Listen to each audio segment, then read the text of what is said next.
I. Tôi. You. Bạn. He. Anh ấy. She.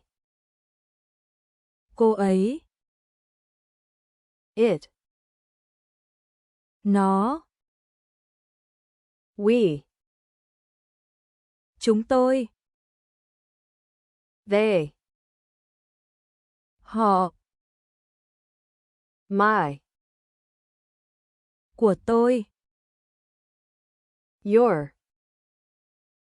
Của bạn. His.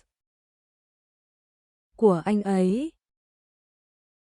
Her. Của cô ấy. Its. Của nó. Our. Của chúng tôi. Their. Của họ. Myself.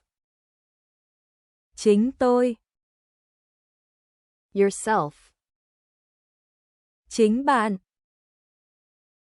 Himself. Chính anh ấy. Herself. Chính cô ấy. Itself. Chính nó. Ourselves. Chính chúng tôi. Themselves. Chính họ. This. Cái này.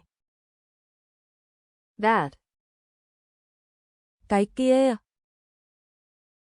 These. Những cái này.